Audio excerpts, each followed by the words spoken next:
Jail.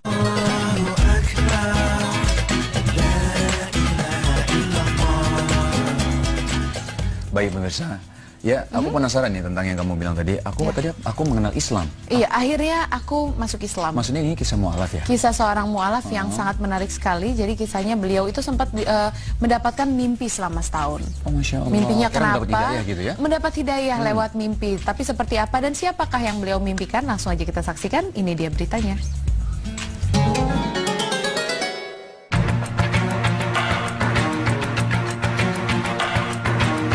Akhirnya, aku menjadi seorang Muslim. Pemirsa beriman, seperti yang kita tahu, hidayah atau petunjuk hanyalah milik Allah Subhanahu wa Ta'ala. Dan hidayah Allah yang sampai kepada hambanya bisa lewat berbagai macam jalan dan cara, terutama hidayah dalam pengetahuan Islam serta keyakinan pada kebenaran Islam. Tim Berita Islami masa kini berhasil mewawancarai seorang narasumber yang akhirnya mantap memutuskan untuk menjadi seorang Muslim. Seperti apa kisahnya? Berikut pemaparannya. Proses menjadi mu'alaf seorang pria berusia 57 tahun ini tidak dalam waktu yang singkat. Terlahir dengan agama non-muslim yang dianutnya sejak lahir, pria bernama asli Damas Bambang Mulyono ini adalah sosok pria yang taat pada agamanya kala itu. Namun, meskipun begitu, Islam bukan suatu hal yang baru baginya. Saya mengenal Islam itu sejak masih kecil ya. Sejak masih kecil karena kakek saya juga Muslim dan ayah saya juga dulunya Muslim. Ya. Kemudian kalau kami pergi berlibur ke Magelang itu kumpul dengan saudara-saudara dari pihak ayah itu semuanya Muslim. Jadi kalau ada sholat maghrib, isya dan sebagainya itu ngikut gitu ya. Ya. Pria kelahiran Purwokerto 27 September 1958 ini memang hidup dengan sebagian keluarga yang beragama Islam. Hingga pada tahun 2008, keinginan yang kuat dalam hatinya untuk mempelajari dan mendalami agama Islam muncul. Dalam hatinya, ia merasa bahwa ajaran Islam sangatlah bagus. Ajaran Islam yang mengatakan bahwa manusia harus menyembah, meminta, dan mengucap syukur langsung kepada Tuhan yang Maha Kuasa yakni Allah Subhanahu wa Ta'ala sangat menyentuh hatinya. Dan segala pemikirannya mengenai Islam seolah terjawab. Karena kala itu, ia berulang kali bermimpi ditunjukkan sosok laki-laki yang menggunakan sorban dan berjubah putih. Mimpi bertemu dengan seseorang, kalau wujudnya sih kayak Pangeran Diponegoro gitu, ada sorbannya, ada jubah putihnya gitu ya. Itu sejak tahun 2011 itu impian itu datang terus, pergi terus, tapi orangnya kayaknya sama, itu lagi. Cuman wajahnya itu nggak begitu jelas gitu ya, siapakah beliau. Nah sampai pada suatu ketika saya nonton televisi, berita-berita tentang sesuatu dan lain hal, ya katakanlah itu semacam unjuk rasa gitu ya. Kemudian saya melihat ada seorang tokoh, lah ini yang saya lihat di mimpi gitu. Dan ternyata beliau adalah Habib Rizik. Dari situlah, akhirnya ia mengetahui bahwa sosok yang selama ini muncul dalam mimpinya adalah sosok Habib Rizik. Pak Damas mengaku, kala itu ia ingin sekali bertemu dengan Habib Rizik. Namun karena ia bukan seorang Muslim dan ia pun tidak tahu bagaimana cara menemuinya, maka ia mengurungkan niatnya. Dan pada suatu ketika, seorang sahabatnya menawarkan dan mengantar Pak Damas untuk menemui Habib Rizik. Hingga Habib Rizik pula yang membantu Pak Damas untuk menjadi seorang mu'alaf. 10 November tahun 2014, saya masuk resmi menjadi Islam, menjadi Muslim, itu dengan tuntunan oleh Habib Rizik. Dan sampai sekarang, beliau adalah guru saya. Proses panjang menuju mu'alaf dirasakan dengan indah oleh Pak Damas. Ia mengaku sama sekali tidak ada paksaan dari manapun terhadapnya untuk memeluk Islam. Pak Damas juga bercerita kepada tim Berita Islami masa kini bahwa hal yang membuatnya begitu yakin untuk menjadi seorang Muslim adalah keinginannya untuk sholat. Ia juga merasa bahwa setiap kali mendengar azan, kepada tim Berita Islami masa kini bahwa hal yang membuatnya begitu yakin untuk menjadi seorang Muslim adalah keinginannya untuk sholat.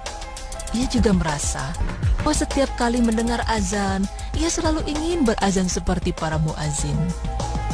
Tidak hanya itu, Keyakinan dalam dirinya untuk menjadi seorang muslim sebenarnya sudah ditandai dengan adanya hadiah yang ia terima dari Kedutaan Besar Iran di Indonesia.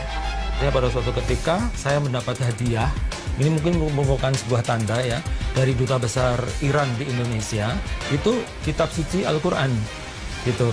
Dan itu terjadinya malah sebelum tahun 2000. Dan itu amazing. Terus saya bilang, Pak Duta Besar, beliau, apakah Anda tahu bahwa saya bukan muslim gitu? Oh, saya tahu, justru karena itulah saya memberikan hadiah ini. Simpan baik-baik karena pada suatu ketika Anda memerlukan. Lalu, adakah kesulitan yang ia hadapi untuk menjadi seorang muslim? Mungkin ya karena saya nanti lalu berpikir gitu, waduh, saya harus mempelajari Al-Quran, dan tentu saja dengan bahasa yang bukan bahasa Indonesia gitu pasti ya. Doa-doanya juga kebanyakan bukan bahasa Indonesia, walaupun ada terjemahannya gitu ya. Kemudian tata cara sholat, kemudian berwudu, sholat, puasa dan sebagainya. Akhirnya saya borong buku-buku gitu. Buku-buku, kecuali saya diberikan pelajaran langsung oleh Pak Habib Rizik dan juga Habib Jindan, Ahmad Jindan. Kemudian saya belajar langsung dari buku-buku yang bermutu, yang benar-benar buku yang disarankan. Ketika memutuskan untuk menjadi seorang muslim pun, pihak keluarga justru tidak ada yang menentang. Mereka menghargai jalan apa yang telah dipilih oleh Pak Damas. Tantangan justru muncul dari pihak luar, namun ia tidak pernah memusingkan hal tersebut. Ia menyikapi semua hal itu dengan sabar dan tetap belajar mendalami Islam dengan sebaik-baiknya. Jadi saya bilang, the show must go on. Ya kan? Yuk, gue mau jatuh, gue mau sakit, gue mau gimana. Emang gue pikirin, ya kan? Kalaupun katakan saya ini pendosa, harus masuk neraka, saya nggak ngajak kalian kok, ya kan? So what's wrong with you gitu kan? Saya bilang ke teman-teman gitu. Tapi banyak teman yang akhirnya sadar gitu, ya benar juga sih ya, gitu. Pak Damas juga merasa bahwa baginya Islam adalah jalan yang paling baik untuk menuju kebenaran. Yang paling terasa di dalam diri saya, karena saya mendalami agama lain sebelum ini, itu bahwa Islam itu menuju kepada Tuhan Yang Maha Kuasa itu secara langsung. Artinya kalau kamu mau menyembah Allah, ya Allah itu Rabb Arsy yang Maha Mulia gitu kan. Tapi kalau kamu melalui perantara, ya itu namanya bukan Islam gitu ya. Ya kalau di agama lain kan suka ada perantaranya tuh, ada perantaranya ini, perantara itu untuk sampai kepada Tuhan Yang Maha Kuasa. Nah, manusia itu kan diberi akal dan budi, diberi akal yang sehat. Bisa langsung kok minta kepada Tuhan Yang Maha Kuasa, kenapa mesti lewat perantara gitu kan. Nah, itulah yang membuat saya semakin yakin bahwa agama yang saya pilih sekarang itu agama yang paling mantap di dalam hati saya gitu. Namun, meskipun sangat yakin dan percaya pada agama Islam, Pak Damas tidak pernah memaksa keluarga, terutama istri dan anaknya, untuk mengikuti langkahnya. Karena menurutnya menjadi seorang muslim tidak bisa dipaksakan. Meskipun dalam hati kecil ia ingin anak dan istrinya mengikuti langkahnya, ia hanya bisa bermunajat dan meminta kepada Allah agar Allah juga memberikan hidayah bagi keluarganya. Dan dengan agama Islam yang ia yakini ini, ia berharap dirinya dapat menjadi muslim yang baik dan selalu dapat melaksanakan sholat 5 waktu serta ibadah lainnya dengan sebaik-baiknya. Kalau kita menjalankan ibadah agama kita dengan baik, sholatnya nggak bolong-bolong, ya kan, zikirnya kuat, ya kan, itu kan pasti akan mempunyai pikiran yang lebih tenang, lebih kalem, perjalanan hidupnya itu lebih teratur. Nah, saya kepingin yang seperti itu untuk masa yang akan datang. Masya Allah, pemirsa beriman, itulah tadi kisah seorang pria dengan hidayah dari Allah Subhanahu wa Ta'ala, menjadi begitu yakin untuk memeluk agama Islam. Proses panjang yang dialaminya sebelum menjadi mu'alaf tidak melemahkan semangatnya untuk tetap mencari kebenaran dalam hatinya, hingga akhirnya ia begitu yakin untuk menjadi seorang muslim. Semoga kisah tadi dapat kita ambil hikmahnya dan dapat meningkatkan keimanan kita kepada Allah Subhanahu wa Ta'ala. Amin ya rabbal alamin.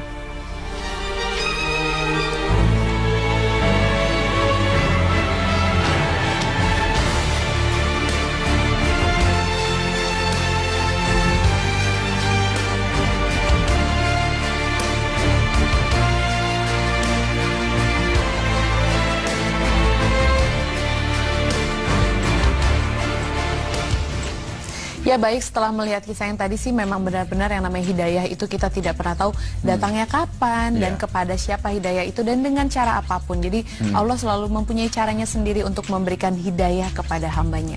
Masya Allah. Jadi memang tadi luar biasa ya.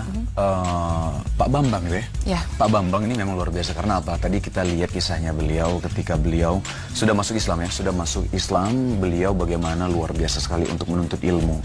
Dan beliau belajar tadi katanya langsung ke Habib Rizik dan ada belajar dengan guru-guru yang lain lagi gitu. Dan satu hal yang luar biasa lagi adalah tentang tantangan sebenarnya. Tantangannya apa? Ketika beliau menjadi mualaf, bukan dari keluarga tapi dari mungkin orang-orang terdekat yang lainnya gitu. Nah, ini memang sebenarnya aku pernah mendengar satu perkataan dari ulama ya, bahwa memang intinya adalah Anda ini gila kalau Anda mau mendapatkan ridho dari semua orang.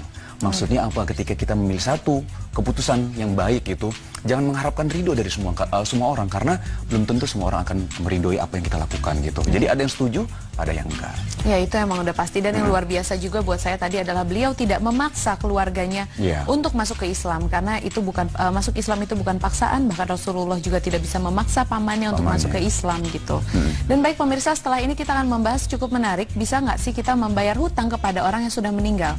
Masih wajib apa nggak kalau orang yang kita utangin udah keburu meninggal, kita belum sempat bayar? Gimana itu? Nanti aja kita bahas kali ya. Oke, baik. Jangan kemana-mana pemirsa, tetap di Berita Islami Masa Kini.